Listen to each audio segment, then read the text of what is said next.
Fidèles téléspectateurs de la télévision Burkina Info, bonjour et bienvenue dans cette émission Société à la loupe. Une fois de plus, encore un phénomène de société que nous allons essayer de décrypter tout au long de cette émission. Il s'agit de la question de la gestion des ordures dans la ville de Ouagadougou. Vous le savez sûrement, chaque minute, 100 tonnes d'ordures sont produites dans le monde, soit environ 4 milliards de tonnes d'ordures par an. Alors, fidèles téléspectateurs de la télévision Burkina Info, je vous invite à suivre les avis des populations sur ce que l'on appelle déjà ordures, sur la gestion, la qualité de la gestion de ces ordures faites par nos autorités dans la ville de Ouagadougou. Place au carton, avis des populations. Pour ma part, je pense que les ordures ménagères sont très mal gérées dans la ville de Ouagadougou. Parce que partout où tu passes, les caniveaux sont engorgés d'ordures ménagères et il n'y a personne pour désengorger ces caniveaux-là. Voilà, c'est très mal géré. Envoyer des pactes d'ordures pour gérer ces ordures-là n'est pas la solution. C'est la sensibilisation d'abord qu'il doit faire. Il faut prouver à la population que les ordures ont un impact négatif sur la population avant de les amener à mettre les ordures dans les pactes. Sinon, tu vas déposer les pactes et les gens passent, ils vont jeter les ordures sur la tête, comme ça, dans la rue, comme ça, sans toutefois tenir compte. Il faut sensibiliser d'abord. Des ordures dans la ville de Ouagadougou, en tout cas, la commune devrait être un peu plus, j'allais dire, regardant et par rapport à cela, parce que, bon, on voit qu'on n'a pas trop on n'a pas trop de lieux comme ça, on n'a pas trop de forces comme ça où, voilà, spécialement, il faut jeter les ordures.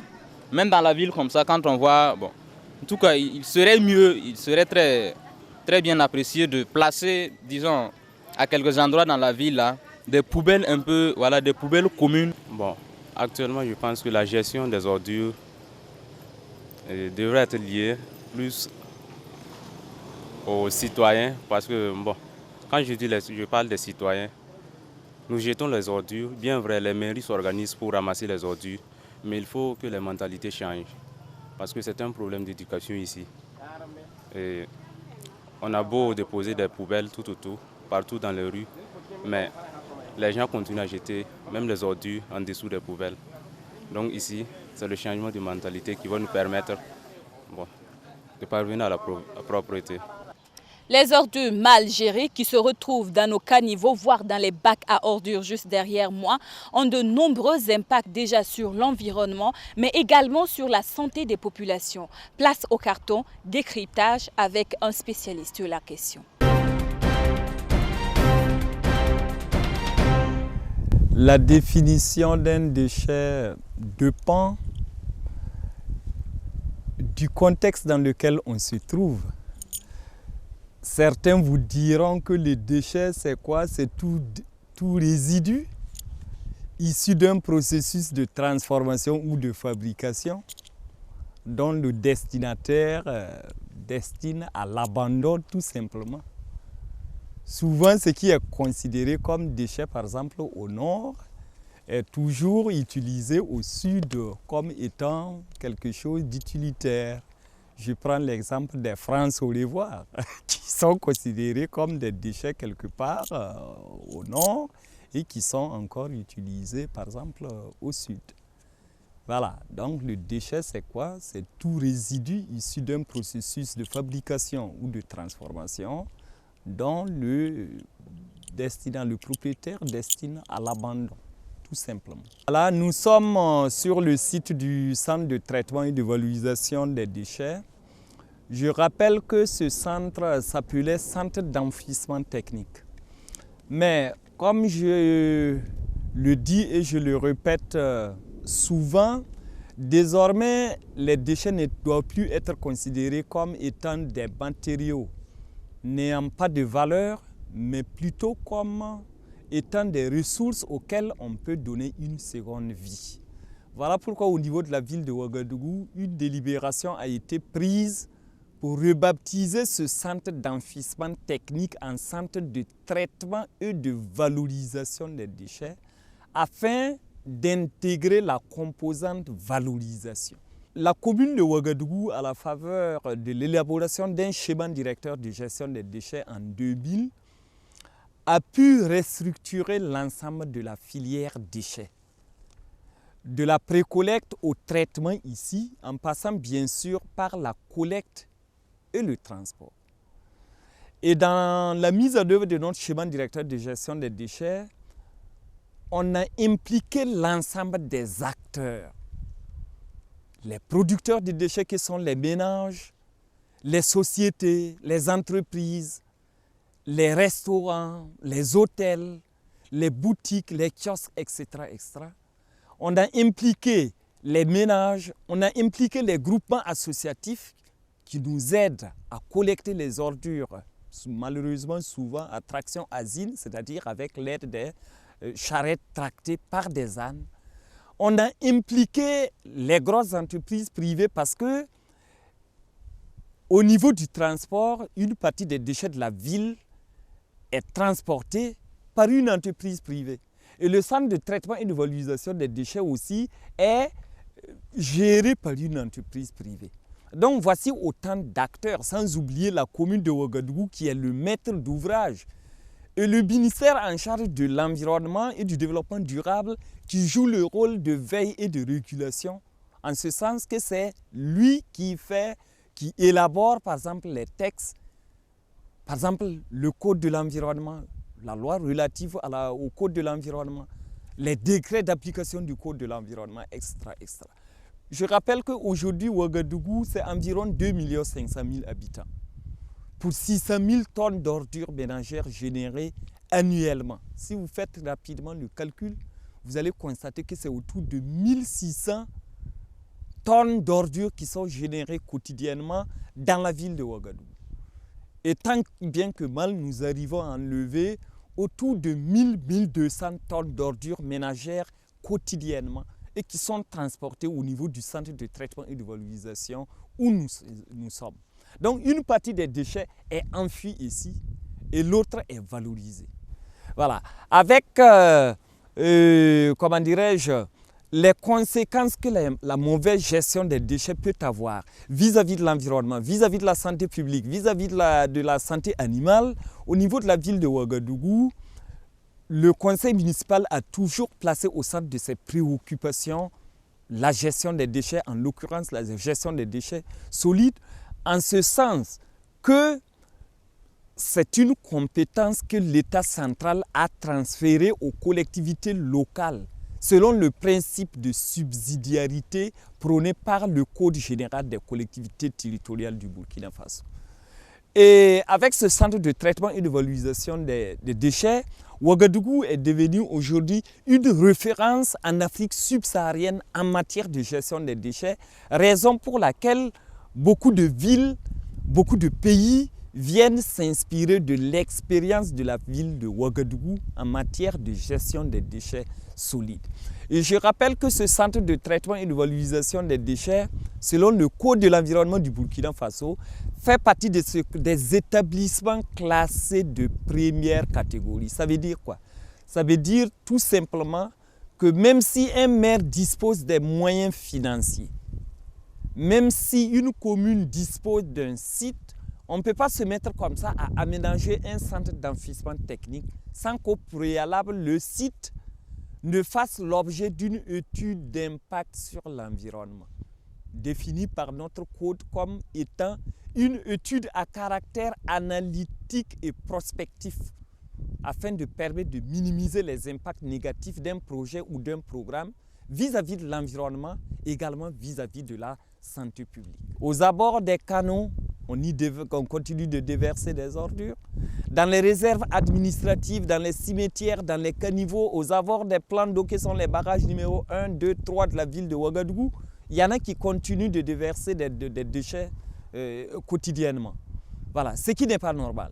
Deuxièmement, c'est le faible niveau d'instruction aussi de la population. Qui ignorent souvent même l'existence des textes qui régissent la gestion des déchets, qui régissent la préservation de l'environnement. Comme perspective par rapport à la filière déchets au niveau de la ville de Ouagadougou, c'est d'abord la mise à jour de notre schéma directeur de gestion des déchets qui est élaboré depuis 2000, qui a été élaboré en 2000, dont certaines données sont aujourd'hui dépassées. Il y a la construction de nouvelles cellules à travers la composante relative à l'extension du centre de traitement et de valorisation des déchets dans le cadre du vaste projet assainissement des quartiers périphériques de la ville de Ouagadougou, dont les travaux seront lancés le 4 avril prochain. Donc ce projet-là va permettre la construction de 21 nouvelles cellules qui vont venir s'ajouter aux 6 existantes. Donc nous aurons au total 28 cellules au niveau du centre de traitement et de valorisation des déchets. Comme perspective encore, c'est la valorisation énergétique du biogaz, en l'occurrence le méthane généré au niveau du centre de traitement et de valorisation des déchets, parce que ce méthane fait partie des gaz à effet de serre. Donc son évacuation dans l'atmosphère porte atteinte à la couche d'ozone et ça contribue par exemple à sa dégradation et bien sûr à l'augmentation de la température terrestre. Donc nous avons monté un projet qui va nous permettre de produire de l'énergie électrique à partir du méthane généré par la décomposition des ordures, des déchets biodégradables au niveau du centre de traitement et de valorisation des déchets. Et cette électricité qui sera générée ici, à la faveur de la valorisation du méthane, là, sera utilisée non seulement pour alimenter nos installations présentes sur le site ici, et le surplus sera vendu à la Sonabel qui va l'injecter dans son réseau pour la revendre à la population. Parce que la Sonabel s'est dit disposée à acheter, par exemple, l'énergie qui sera produite à travers le projet valorisation énergétique du biogaz du centre de traitement et de valorisation des déchets de la ville de Ouagadougou. Donc, voici autant de défis, de perspectives, recommandations que nous avons au niveau de la ville de Ouagadougou, voilà, pour permettre d'améliorer le cadre de vie des populations de notre ville. Grâce à des femmes battantes, une nouvelle vie est donnée aux ordures. Ces femmes transforment le moindre petit objet, la moindre petite ordure, en de magnifiques objets. Alors je vous invite à découvrir leurs activités au quotidien. Comme pour dire comme Lavoisier, rien ne se perd, rien ne se crée, mais tout se transforme. Alors place au carton découverte de ce jour. C'est l'Association des femmes pour la valorisation des déchets plastiques. Ici, nous recyclons le plastique, les sachets et les bidons d'huile et les PVC. Il y a 2 sortes de bidons. Il y a le PE, produit éthylène, et le PP, produit propylène. Ici, nous achetons le bidon. Par exemple, les bidons de 20 litres, nous les achetons à 125 le kilo. Après avoir acheté le bidon, nous le coupons. Après avoir coupé, on le lave. Mais en voulant laver, on trempe avec l'eau de javel, du savon liquide, de l'omo. Après avoir lavé, on passe au broyeur. Après avoir broyé, on obtient le granulé qu'on revend avec les autres sociétés. Au niveau des déchets, on obtient, mais il faut qu'on sorte dans les villes pour acheter. Par exemple, le plastique, il n'y en a plus. C'est dur pour avoir ça parce qu'on a trop de concurrents maintenant. Au commencement, on était 30. Actuellement, on est 21. Puisque les 21 femmes puissent avoir quelque chose, il faut que chaque femme lave au moins 140 kg par mois. Donc, après, laver, couper, on doit peser encore. Après peser, on doit passer au broyeur. Mais avant de broyer, on doit trier par type et par couleur. Voilà. Donc après avoir trié par type et couleur, on passe au broyeur parce qu'il y a 3 femmes qui doivent passer au broyeur chaque jour. Donc on fait ça au tour de rôle. Donc tout le monde fait le même rôle. Il n'y a pas que la présidente ne lave pas. Non, la présidente lave, la trésorière lave. Elle passe au broyeur, elle fait l'achat. Donc tout le monde fait le même rôle. Par exemple, ça, ce sont des bidons de 5 litres. Lavés, triés et broyés. On les remet dans des sacs qu'on pèse 50, 35, 45 pour revendre avec les usines. Voilà notre produit fini. Ça, ce sont les pots de vidange de 1 litre qu'on a broyés Après avoir broyé, on a retenu le granulé qu'il y a Sodiplast qui paye pour fabriquer le bouillard que vous voyez. Ça, c'est le PP que les frères de Samba reprennent pour fabriquer les sites scolaires et les porte-clés. Ça, c'est le pavé fabriqué par 2 yeux, avec du sable mélangé avec du sachet noir, ainsi que les granulés. Ça, c'est les tubes orange fabriqués avec les pots de 20, les bidons de 20 litres par Sodiplast. Ça, c'est les chairs fabriquées par GFI, avec les chairs cachées ainsi que les plats. Donc voilà tout ce qu'on peut fabriquer à base de nos granulés. Nos difficultés ici, c'est trop. Par exemple, on n'a pas un fonds de roulement pour acheter le plastique. Nos broyeurs sont en panne. On n'arrive pas à faire écouler le produit. Donc, on n'arrive même pas à se prendre en charge. Il y a la mairie qui nous aide avec le carburant. Tous les bacs sont gâtés. Le château est gâté. Les machines aussi. On avait 3 machines, tout est gâté. Donc pour refaire les bacs et tout, ça vaut 1 million et quelques. Donc on n'a pas un fonds de roulement ni pour réparer les machines, ni pour acheter le plastique. On les demande de nous soutenir. Parce que nous aussi, nous voulons lutter contre la pauvreté. Donc on demande beaucoup d'aide à tous ceux qui peuvent nous aider. Et c'est avec cette découverte que prend fin votre émission Société à la loupe de ce jour. Rendez-vous est pris une prochaine fois pour une autre question de société que nous allons essayer de décrypter avec vous. Alors, excellente suite de nos programmes sur Burkina Info Télévision.